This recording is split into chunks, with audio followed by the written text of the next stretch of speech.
এই ভারত যে চ্যানেল দিছে 36টা চ্যানেল দিয়েছে ভারত, এগুলো দেখে দেখে নিজেকে ফিটনেস বানাই। ল্যাকটোজেন, বায়োমিল 1, বায়োমিল 3, বাচ্চাকে ঠিকমতো দুধ পান করাতে চায় না, স্বাস্থ্য খারাপ হবে বিদায়। ও মুসলমান, আমার পর্দার মা বোনেরা, ওটা শুধু দুধ নয়, ওটা হলো ভালোবাসা। কি? বাচ্চাকে যদি ঠিকমতো দুধ পান না করান, বাচ্চা বড় হয় আপনাকে বৃদ্ধাশ্রমে অথবা গালিগালাজ করবে, ভালোবাসবে না। মাগো, আল্লাহর পয়গম্বর সাল্লাল্লাহু আলাইহি ওয়াসাল্লাম তাকে বললেন, মা তুমি 2 বছর পরে আসবে, বাচ্চাকে আগে দুধ পান করাবে 2 বছর। আল্লাহর রাসূল সাল্লাল্লাহু আলাইহি ওয়াসাল্লামের হুকুম শুনে আল্লাহর বান্দী চলে গেলেন। আবারও কান্নাকাটি করে, হাই, এই বাচ্চার 2 বছর হওয়ার আগেই যদি আমি মারা যাই, আল্লাহর জাহান্নামে আমাকে জ্বলতে হবে। কোথায় জ্বলতে হবে? তাহলে জাহান্নামের ভয়, এক বিশাল এক মহিষী নারী, জাহান্নামে কিন্তু তাকে জ্বলতে হবে এই ভয়ে।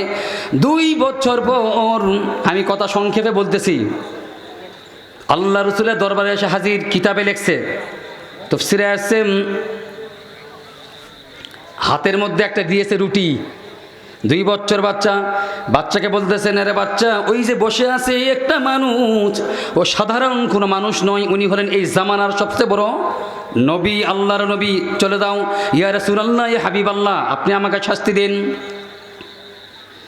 আল্লাহ রসুল বলেন, ও সাহাবীরা রে, আর সময় নাই, ধৈর্য ধারণ করেন। গর্ত খোঁড়া হয়ে গেল।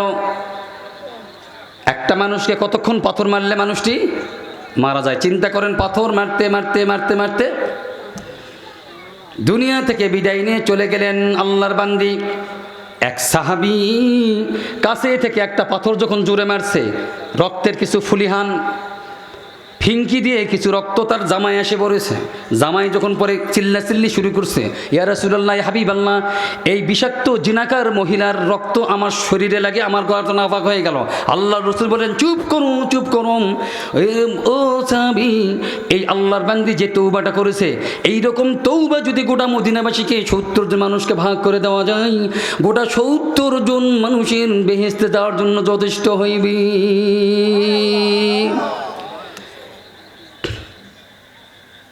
মেরায়ে জাজগরদান বেহিসাব খলকে রায়ে দান জয়া বসায়া রঙ্গে তাকওয়া রঙ্গে সুরত দিল মাদা জান্নাতুল মাওয়া। আল্লাহু আকবার বলেন, আরো জোরে আল্লাহু আকবার। ও মুসলমান, আমাদের এই দেশের নাম কি? এই যে মাথার টুপি দিয়ে বসে আছি সুন্দর করে পাঞ্জাবি পইরা, শুক্রবার দিন আসলে নামাজ পড়তে যাই। আচ্ছা বলেন তো, এই জায়গার নাম কি? কোন ইউনিয়ন বাবা এটা? হ্যাঁ, আমাইর ইউনিয়ন।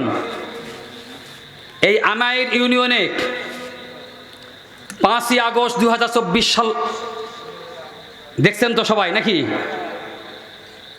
আমি এই দেশের মধ্যে যারা নৌকাকে ভালোবাসেন, আওয়ামী লীগ করছেন, বুকে হাত দিয়ে বলতে পারবেন না যে শেখ মুজিবুর রহমান সাহেব, মরহুম শেখ মুজিবুর রহমান সাহেব জীবনে একটা মিথ্যা কথা বলেন নাই। যারা জাতীয় পার্টি করেন, বুকে হাত দিয়ে বলতে পারবেন না শহীদ জিয়াউর রহমান সাহেব জীবনে একটা মিথ্যা কথা বলেন নাই। যারা জামাত ইসলামী করেন, বুকে হাত দিয়ে বলতে পারবেন না যে গোলাম আজম সাহেব জীবনে একটা মিথ্যা কথা বলেন নাই। যারা জাতীয় পার্টি করে, বুকে হাত দিয়ে বলতে পারবেন না হোসাইন মোহাম্মদ এরশাদ জীবনে একটা মিথ্যা কথা বলেন নাই। যারা চরমোনাই পীর সাহেব, বুকে হাত দিয়ে বলতে পারবেন না পীর সাহেব জীবনে একটা মিথ্যা কথা বলছে কিনা? বলতে পারবেন? এই পৃথিবীতে কেবল একটা মানুষ জীবনে কখনো একটা মিথ্যা কথা বলেন নাই। উনি কে? আরো জোরে বলেন, আওয়াজ হচ্ছে না মুসলমান। মুসলমানের আওয়াজ হবে জোরে, কি বলেন? উনি হলেন আপনার আমার নবী, বিশ্ব নবী। আল্লাহ তাআলা নিজে কোরআনে বলেন, ইন্নাকা লাআলা খুলুকিন আযীম। আল্লাহু আকবার বলেন। আল্লাহ রাব্বুল আলামিন 7 নম্বর পারা সূরাতুল আনআমে আল্লাহ তাআলা ঘোষণা করেন, ফাইন্নাহুম লা ইউকাযযিবুনাকা ওয়ালাকিন্নায যালিমিনা বিআয়াতিল্লাহি ইয়াজহাদুন।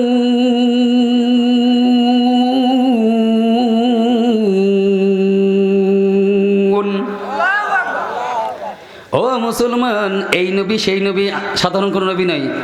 কি বলেন মুসলমান? তাহলে বোঝা গেল দল করব কার? আল্লাহর দল করব, ঠিক আছে, এই মুখে আর জবানে যেন ঠিক থাকে। কারণ বাংলাদেশে মুনাফেক তৈরি হয় মুসলমানদের থেকে, হিন্দুদের মধ্যে কিন্তু মুনাফেক নাই। ও মুসলমান, যদি কেউ বলে হুজুর আমি খ্রিস্টান দেখব, খ্রিস্টান, তাহলে আপনাকে যাইতে হবে আমেরিকায়। যেহেতু হুজুর, কেউ যদি বলে হুজুর আমি বৌদ্ধ দেখব, জাপানে যান। কেউ যদি বলে হুজুর আমি হিন্দু দেখব, ভারতে যান। কেউ যদি বলে হুজুর আমি মুনাফেক দেখব, কারণ বাংলাদেশে যান। গোলডিপ সিগারেটের প্যাকেট আছে কিনা, ডারবি আপনি দেন, আপনার পিছনে পিছনে সারাদিন ঘুরবে। পরের দিন যদি আর এক নেতা যদি দুইটা প্যাকেট দেয় গোলডিপ আর ডারবির, থাকবে এই ব্যক্তির কাছে? এই রকম আছে কিনা বাংলাদেশে বলেন?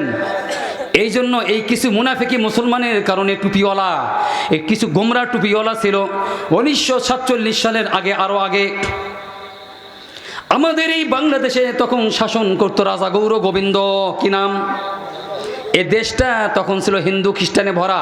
কয়েকজন টুপিওয়ালা ছিল মুসলমানের বাচ্চা, এই মুসলমানের বাচ্চা টুপিওয়ালা ছিল কয়েকজন। গোমরা কি ছিল? এই গোমরা টুপিওয়ালা ছিল কয়েকজন। এই গোমরা টুপিওয়ালাকে দাওয়াত দেওয়ার জন্য, ও মুসলমান, আমাদের নবী, আপনার নবী, আমার নবী যখন দুনিয়া থেকে চলে যায়, এই উম্মতের চিন্তায়, এই উম্মতের চিন্তা করতে করতে 27 মিনিটের ভাষণ আরাফার ময়দানে, শেষ বিদায় হজ, বিদায় হজে এই 27 মিনিট উনি আল্লাহ রসুল ভাষণ দিয়েছিলেন আরাফার ময়দানে। কি বলেছিলেন? কোরআন এবং সুন্নাহ এই দুইটা জিনিস যদি তোমরা আঁকড়ে ধরে থাকো, আল ইয়াউমা আকমালতু লাকুম দীনাকুম ওয়া আতমামতু আলাইকুম নি'মাতি ওয়া রাদিতু লাকুমুল ইসলাম দীন। আল্লাহ রাব্বুল আলামিন ঘোষণা করে দিয়েছেন আল্লাহ রাসূলকে। আল্লাহ রাসূল এই জিনিসটা আমাদেরকে জানাই দিয়েছেন। নবী আমার চলে গেলেন দুনিয়া থেকে, উম্মতের চিন্তা, উম্মতের দায়িত্ব কাঁধে নিয়ে সাহাবায়ে কেরাম রাদিয়াল্লাহু তাআলা আনহু চলে গেছেন দুনিয়ার আনাচে কানাচে। জান্নাতুল বাকি, আচ্ছা এখানে যারা হজ করেছেন, বাইতুল্লাহ দেখেছেন, হাজি সাহেব কে কে আছেন? বাবা একটু হাতটা তুলে দেখান তো। হাজি সাহেব কে কে আছেন বাইতুল্লাহতে যাওয়ার তৌফিক হয়েছে? মাশাআল্লাহ, আল্লাহ তাআলা কবুল করে, বলেন আমিন। এবং যারা আমরা আরো নিয়ত করেছি নাকি সামনে বারে যাবো, তো আছে না এরকম? মাশাআল্লাহ। জান্নাতুল বাকি, মাত্র জান্নাতুল বাকিতে মাত্র 10-15 হাজার সাহাবীর কবর পাওয়া যায়। কত হাজার? সমস্ত সাহাবীরা দুনিয়ার আনাচে কানাচে গেছে। শেখ বুরহানুদ্দিন রহমতুল্লাহ আলাই, শাহজালাল ইয়ামিনী রহমতুল্লাহ আলাই এই বাংলাদেশে আসার আগে শেখ বুরহানুদ্দিন রহমতুল্লাহ আলাই এই আমাদের বাংলাদেশে আগে আসছেন সিলেটের জমিনে। তখন সিলেটের জমিনে শাসন করতে হিন্দু রাজা, রাজা গৌর গোবিন্দ। কি নাম? এই রাজা গৌর গোবিন্দর আইন খুব কড়া।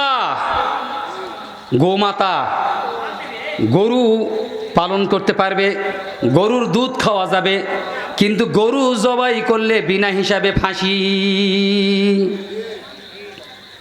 কি হিসাবে ফাঁসি? বিনা হিসাবে ফাঁসি। শেখ বুরহানুদ্দিন রহমতুল্লাহ আলাই চলে আসলেন সিলেটের জমিনে, আসে দাওয়াত দিতেছেন। কয়েকজন মুসলমান, সে গোমরা হয়ে গেছে, দাওয়াত দিতে দিতে দিতে দিতে মুরিদ করে ফেলে, মাত্র 40 থেকে 50 জন মুরিদ মুসলমান বানায় ফেলেছেন। শেখ বুরহানুদ্দিন রহমতুল্লাহ আলাই বয়স হয়ে যায়, দাওয়াত দিতে দিতে দিতে দিতে 120 বছর, স্ত্রীর বয়স 80 বছর। আগেকার মানুষের হায়াত লম্বা ছিল, আর এখনকার মানুষের হায়াত, কারণ প্রত্যেকটা জিনিস আবাদ হয় সার বিষে। বলেন তো, বেগুন, ধান, বেগুন থেকে শুরু করে আলু, করলা, কোনো জিনিস সার, টমেটো, প্রত্যেকটা জিনিস বাজারে যায় ফরমালিন ছাড়া কোনো জিনিস আছে?